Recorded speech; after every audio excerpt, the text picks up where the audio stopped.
Hello everyone. तो कैसे हैं आप सब। तो हमने पहले वीडियो में पढ़ा था चैप्टर फर्स्ट जो कि मोशन था, और अब हम इस नए वीडियो में पढ़ने वाले हैं फिजिक्स का क्लास 9 का chapter second, force and loss of motion. तो सबसे पहले हम समझेंगे कि फोर्स क्या होता है। चैप्टर के नाम में ही फोर्स है, तो फोर्स समझना ज़्यादा इम्पॉर्टेंट है। अ पुश और pull on a body is called force. किसी भी बॉडी या ऑब्जेक्ट पे जो पुश या पुल होने की जो प्रक्रिया होती है उसे हम फोर्स कहते हैं। एक और डेफिनेशन है फोर्स की जिसे आप नोट भी कर सकते हैं। अ पुश और pull which changes the state and direction of a moving body is called force. ठीक है, एक पुश या पुल की प्रक्रिया जो बॉडी के स्टेट को चेंज करती है और डायरेक्शन को चेंज करती है, हम उसे फोर्स कहते हैं। ठीक, फोर्स अब कौन सी क्वांटिटी होती है, स्केलर या वेक्टर, तो हम इसे समझेंगे। हमने स्केलर क्वांटिटी क्या होती है और वेक्टर क्वांटिटी क्या होती है, ये चैप्टर फर्स्ट में पढ़ा था। मैं एक बार रिमाइंड करा देती हूँ आप सबको। स्केलर क्वांटिटी वो क्वांटिटी होती है जिसके पास मैग्नीट्यूड तो होता है पर डायरेक्शन नहीं होता है, और वेक्टर क्वांटिटी वो क्वांटिटी होती है जिसके पास मैग्नीट्यूड भी होता है और डायरेक्शन भी होता है। ठीक है, तो फोर्स के पास मैग्नीट्यूड भी होता है और डायरेक्शन भी होता है, इसलिए फोर्स हमारी वेक्टर क्वांटिटी है। ठीक है, so force is an vector quantity.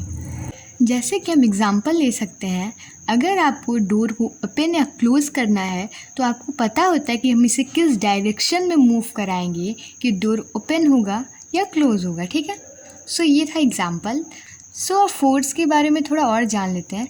जो हम डेली लाइफ अपनी एक्टिविटीज़ करते हैं, एक्शंस करते हैं, उसमें फ़ोर्स का एक यूज़ होता है। ठीक है, हर एक्शन में फ़ोर्स का यूज़ होता है, जैसे कि है pushing, pulling, lifting, stretching, twisting and pressing. जैसे कि मेरे पास अभी एक रबर बैंड मुझे मिल गया, मैं आपको इससे एक बता देती हूँ। सो ये रबर बैंड है, इसे हमने जब स्ट्रेच किया तो इसमें हमने फोर्स लगाया। ठीक है, अब हम इसे कंप्रेस कर रहे हैं, इसे एकदम पास ला रहे हैं, ये भी एक फोर्स है, और इसे अगर स्ट्रेच कर रहे हैं ये भी एक फोर्स ही है। ठीक है, ये एग्जांपल है, लाइक एक पेन है। ठीक है, इस पेन से हम एग्जांपल ले सकते हैं। इसे जब मैं इस साइड धक्का दे रही हूँ तो देखो ये पुश हो रहा है, इसे हम पुश कहते हैं। ठीक, और जब हम इसे अपनी तरफ खींच रहे हैं तो इसे हम पुल कहते हैं। जैसे देख सकते हैं यहाँ पे एक मैन है जो एक बॉक्स को पुश कर रहा है, इससे धक्का दे रहा है, और वहीं दूसरा मैन है जो इस बॉक्स को पुल कर रहा है, मीन्स खींच रहा है। ठीक है, सो अब हम समझेंगे कि इफ़ेक्ट क्या क्या होता है फोर्स का। So a force can not be seen. जो फोर्स होता है, जो हम फोर्स लगाते हैं, वो दिखता नहीं है। जैसे मैंने अभी बताया, मैं इस रबर बैंड को स्ट्रेच कर रही हूँ तो आपको दिख नहीं रहा है कि मैंने इसमें फोर्स लगाया, लेकिन ये आपको जो रबर बैंड की मूवमेंट है ये बता रही है कि मैं यहाँ पे फोर्स लगा रही हूँ। देखो ये स्ट्रेच हो रहा है। ठीक है, इसने अपने स्टेट को चेंज किया है। ये रबड़ अभी ऐसा है, अब ये इतना लंबा हो गया। ठीक है, स्ट्रेच हो गई। सो यहाँ पे मैंने फोर्स लगाया बट ये आपको दिख नहीं रहा है। So a force can not be seen. A force can be just only by the effects which it can be produce in various body और ऑब्जेक्ट अराउंड अस। यही अभी मैंने इस एग्जाम्पल से समझाया आपको, ये रबर बैंड वाले। अब पढ़ते हैं इफेक्ट क्या क्या होता है फोर्स का।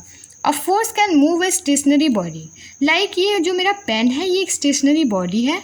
जब हम यहाँ पे एक फोर्स लगा रहे हैं तो ये मूव हो रहा है, जहाँ हम इसे पुश भी कर सकते हैं, पुल भी कर सकते हैं। ये मूव हो रहा है, देखो अभी स्टेशनरी है, पुश किया तो भी मूव हुआ, पुल किया फिर भी मूव हुआ। सेकेंड पॉइंट है, अ force can stop a moving body.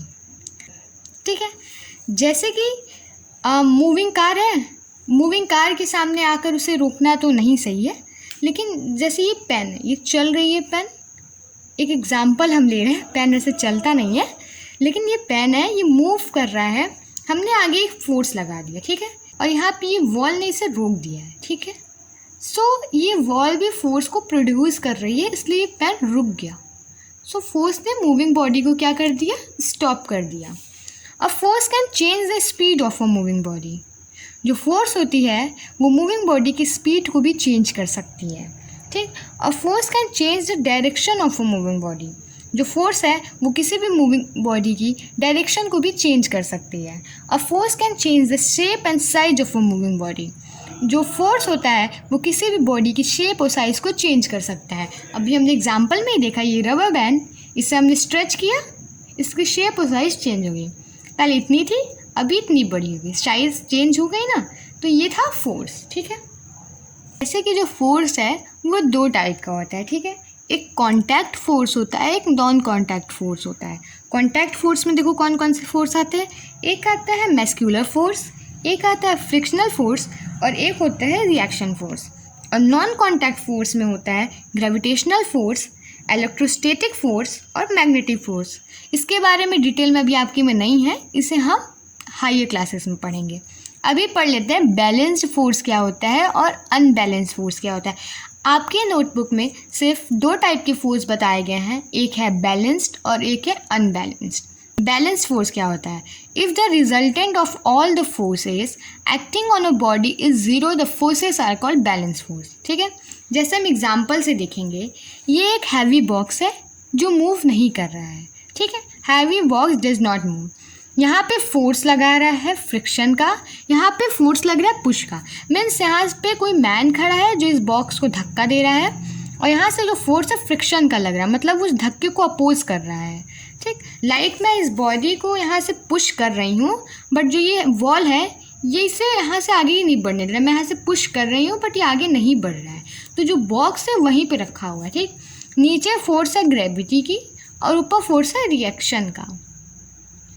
इसलिए जो यहाँ पे फोर्स एक्ट कर रहा है वो जीरो है, इसलिए इसे हम बैलेंस फोर्स कहते हैं, ठीक है। और अनबैलेंस फोर्स वो होता है if the resultant of all the forces acting on a body is not zero, the forces are called unbalanced force, ठीक। Unbalanced force can move a stationary body और they can stop a moving body. Unbalance force वो force होता है जो किसी भी stationery body को move करा सकता है और मूविंग बॉडी को स्टॉप करा सकता है, ठीक है। अभी हमने पढ़ा बैलेंस फोर्स और अनबैलेंस्ड फोर्स क्या होता है। अब हम पढ़ेंगे यूनिट ऑफ फोर्स। इसे हम कॉपी और पेन से समझते हैं क्योंकि इम्पॉर्टेंट पॉइंट है, ठीक है। हम पढ़ेंगे क्या? Unit of force. फोर्स की यूनिट क्या होती है, क्या किसी को पता है? अभी तो आपकी क्लास में पहली बार आया, बट आपने छोटे क्लासेस में पढ़ा होगा फोर्स की यूनिट, फिर भी हम समझ लेते हैं। तो समझते हैं कि फोर्स की यूनिट क्या होती है। तो फोर्स को हम डिनोट करते हैं कैपिटल एफ से, जिसका फॉर्मूला होता है मास इंटू एक्सीलरेशन, ठीक है। जिसे हम शॉर्ट में लिखते हैं F equals to M into A, ठीक। सो एम को हम किस में मेज़र करते हैं? केजी में। मास है तो मास केजी में होता है। और एक्सीलरेशन का क्या होता था, हमने पढ़ा था ना प्रीवियस वीडियो में, जो चैप्टर फर्स्ट आपका था मोशन, उसमें हमने पढ़ा था कि एक्सीलरेशन क्या होता है, उसकी यूनिट क्या होती है। सो एक्सीलरेशन की यूनिट होती है मीटर पर सेकेंड स्क्वायर। अगर आपने अभी तक वीडियो नहीं देखा है ना, तो जाकर देखो। चैप्टर फर्स्ट जब तक नहीं देखोगे वीडियो, तब तक चैप्टर सेकंड समझ नहीं आने वाला है। और बहुत ही ज़्यादा इंपॉर्टेंट है चैप्टर सेकंड, क्योंकि इसमें न्यूटन लॉस ऑफ मोशन भी है। न्यूटन के बारे में तो आपने ज़रूर ही सुना होगा ना, तो उनकी जो 3 लॉ ऑफ मोशन है वो पढ़ना बहुत ज़्यादा इंपॉर्टेंट है। सो चैप्टर फर्स्ट भी कवर करो, फिर चैप्टर सेकेंड पे आओ पढ़ने। सो मास होता है KG, acceleration metre per second square. So force का क्या हो जाएगा KG metre per second square. Force को हम बोलते हैं 1 न्यूटन, ठीक है। फोर्स इक्वल्स टू होता है 1 न्यूटन के, तो हम इसे ये भी लिख सकते हैं 1 newton equals to KG metre per second square. So force की यूनिट है। अगर आप कॉपी और पेन लेके बैठे हो तो इसे नोट करो, नहीं लेके बैठे हो तो कॉपी और पेन लेके बैठा करो क्लास को अटेंड करने। और ये सब इंपॉर्टेंट पॉइंट जो मैं नोट कराती हूँ ना, इसे लिखते रहा करो। एग्जाम के पॉइंट ऑफ व्यू से बहुत इंपॉर्टेंट होती हैं जो मैं नोट करके बताती हूँ आपको, ठीक है। तो अब ये पढ़ लिया। अब समझो कि 1 न्यूटन क्या होता है। यहाँ लिख तो दिया मैंने 1 न्यूटन, बट अभी आपको समझ में नहीं आया होगा। सो इसकी डेफिनेशन सुनो, इसका मतलब समझो। 1 Newton is that force which when applied on a body of mass 1 kg it produces acceleration of 1 meter per second square। Video को स्लो करके लिखना है तो उसके डेफिनेशन को लिख लो। अदरवाइज अगर आपको इसके नोट्स चाहिए तो आप कमेंट बॉक्स में राइट करना, मैं प्रोवाइड कराऊंगी नोट्स भी। कोई बॉडी जिसका मास 1 kg है, उस पर हम फोर्स लगा रहे हैं और वो एक्सीलरेशन प्रोड्यूस कर रहा है 1 मीटर पर सेकेंड स्क्वायर की, उसे हम 1 न्यूटन कहते हैं, ठीक है। ये बात आपको अभी तक समझ आ गई होगी। अब समझो कि न्यूटन और डायन के बीच का रिलेशन क्या होता है, ठीक है।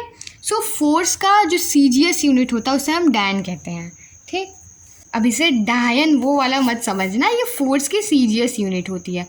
सीजीएस यूनिट ऑफ फोर्स होता है डायन और ग्राम सेंटीमीटर पर सेकेंड स्क्वायर। ठीक है, क्या होता है इधर देखो, ध्यान से नहीं दिख रहा है क्या? चलो, सीजीएस यूनिट क्या होती है फोर्स की? डायन और ग्राम सेंटीमीटर पर सेकेंड स्क्वायर। अब रिलेशन समझो, क्या रिलेशन बिटवीन न्यूटन एंड डायन। न्यूटन और डायन के बीच में रिलेशन क्या होता है? 1 न्यूटन अभी हमने पढ़ा कितना होता है? 1 kg metre per second square. ठीक, सो 1 न्यूटन, यहाँ पे सीजीएस यूनिट फोर्स की होती है डायन और ग्राम सेंटीमीटर पर सेकेंड स्क्वायर। सो 1 न्यूटन को हम लिख सकते हैं 1 kg में। बताओ कितने ग्राम होते हैं? छोटे क्लासेस में पढ़े होंगे ना, पता है, होते हैं 1000 ग्राम। और 1 मीटर में कितने सेंटीमीटर होते हैं? तो होते हैं 100 सेंटीमीटर और पर सेकेंड स्क्वायर। ठीक है, ये कितना हो गया? 1 न्यूटन इक्वल्स टू, देखो में कितने जीरो हैं? 1 2 3 4 5, टोटल 5 जीरोज हैं, तो हो जाएगा 10 की पावर 5। कितना हो जाएगा? 10 की पावर 5 ग्राम सेंटीमीटर और पर सेकेंड स्क्वायर। ठीक है, समझ में आया ना? 1 2 3 4 5, इसलिए हमने पावर में 5 लिखा है 10 की। तो ये कितना हो गया? 1 न्यूटन इक्वल्स टू 10 की पावर 5, और इसे हम डायन भी लिख सकते हैं।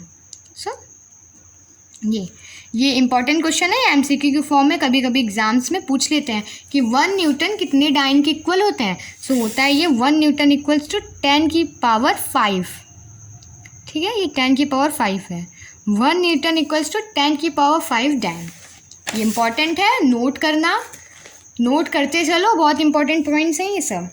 सेकंड वीडियो लाएंगे जिसमें पढ़ेंगे न्यूटन लॉ ऑफ मोशन, क्योंकि इंपॉर्टेंट है ना, तीनों में लगेगा टाइम और वीडियो हो जाएगी लेंदी, तो पढ़ने में भी ज़्यादा इंटरेस्ट नहीं आएगा। सो इसे पढ़ो, फिर चैप्टर सेकंड के न्यूटन लॉ ऑफ मोशन पे आना।